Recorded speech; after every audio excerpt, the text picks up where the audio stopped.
안녕하세요. 아름다운 연세S 대표원장 김상민입니다. 오늘 이번 시간에는요, 잡티와 오인하기 쉬운 전염성 편평사마귀 치료에 대해서 한번 설명드려볼까 합니다. 우리 외래 진료 보다 보면 환자분들 얼굴 이렇게 진단하다 보면 대개는 기미로 많이 오시는데 이제 기미만 있는 건 아니고 거기에 잡티도 있고 편평사마귀도 있고 비립종도 있고 흑자도 있고 다양한 병변이 있거든요. 근데 이제 제가 얼굴을 이제 확대경으로 보고 환자분은 편평사마귀가 있습니다 이렇게 말씀드리면 간혹 놀라시는 경우가 있어요. 이게 편평사마귀가 있는 줄 잘 모르고 지내셨던 경우들이겠죠. 근데 편평사마귀는 되게 얼굴을 보면 얼굴 측면에 있는 경우가 많고요. 얼굴에만 있는 게 아니고 목에도 있는 경우가 많습니다. 이 편평사마귀가 목에 있을 때는 환자분들이 이게 쥐젖이라고 생각하시는 경우가 많아요. 근데 쥐젖하고 편평사마귀는 약간 생긴 모양이 다르고요. 편평사마귀 같은 경우는 되게 얼굴이나 목에 있을 때 어떤 식으로 생기냐면 보통 한 1에서 한 3mm 정도 크기가 좁쌀만큼 작고요. 색깔은 피부색일 때도 있고 시간이 지나면 약간 갈색이나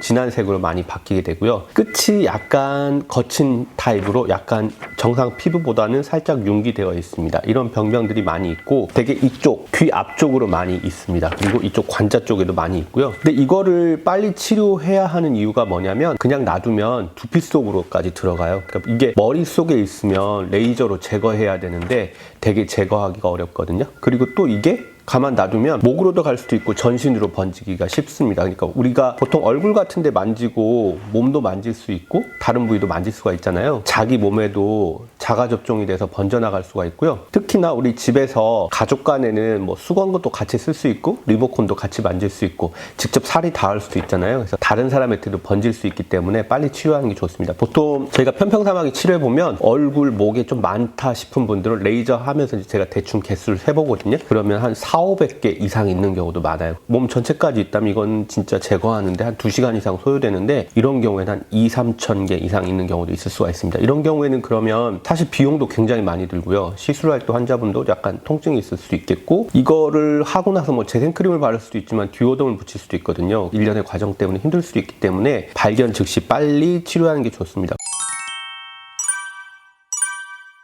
그러면 이런 편평사마귀는 왜 생기냐면 우리가 그 이비인후과 가면 감기 환자들 많잖아요. 근데 피부과 오면은 사실 편평사마귀 때문에 안 오셨다 하더라도 얼굴을 보면 편평사마귀 환자들이 되게 많아요. 한 열에 한 7분은 계신 것 같은데 사마귀라는 게 우리 인간 주변에 항상 있죠. 이게 한 150여 가지 종류가 있는데 얘네들이 연령대에 따라서 부위에 따라 다양한 형태로 감염을 일으킵니다. 그래서 어린아이들 보면 손발에 많이 생기는 거 그건 이제 편평사마귀를 번호를 이렇게 매겨놨거든요. 그런 경우는 뭐 1, 2, 4번 27번, 29번 이런 게 많고요. 편평사마귀는 3번, 10번, 28번, 49번이고요. 여자분들 생식기에도 사마귀 바이러스 생기는 거 아시죠? 자궁경부암 이런 거 맞으시잖아요. 그런 거는 한 16번, 18번 이런 것들이 다양한 형태로 감염을 일으키게 되고요. 그러니까 우리가 사마귀 바이러스를 볼 수는 없어요. 사마귀 바이러스가 만들어 놓은 그 집 형태를 보는 거고 레이저 치료를 통해서 그걸 부수어내는 거고 그럼 이제 사마귀 바이러스들이 자기들이 거주할 곳이 없어지니까 이제 쇠퇴하는 거죠. 면역력이 약하신 분이라면 얘네들이 또 집을 짓겠죠. 그걸 우리는 이제 재발한다고 하는 거고요. 한번 치료하고 리터치 한 번 정도 해주시면은 대개는 거의 완치되는 것 같은데 아까 말씀드렸듯이 환자분의 면역력 상태에 따라서 또 재발할 수가 있습니다. 그래서 우리가 환자분들이 편평사마귀를 꼭 잡티로 많이 오인하세요. 잡티가 아니고 이건 조금 모양이 달라요. 잡티는 그냥 플랫하게 색깔만 있는 병변이고 편평사마귀는 약간 융기가 되어 있고 물론 이제 제거 방법은 비슷합니다. 옛날에는 CO2로 많이 했는데 그럼 통증이 있고 흉이 질 수 있으니까 어빔약을 레이저로 많이 제거를 하게 되고요. 그럼 뭐 통증 없이 잘 치유가 되겠고요. 요즘 뭐 혈관 레이저 같은 거로도 같이 하는데 이런 경우는 그냥 융기되어 있지 않고 색깔만 있는 경우에는 할 수가 있는데 왜냐하면 편평사마귀가 바이러스다 보니까 혈행을 통해서 영양분을 공급받고 살기 때문에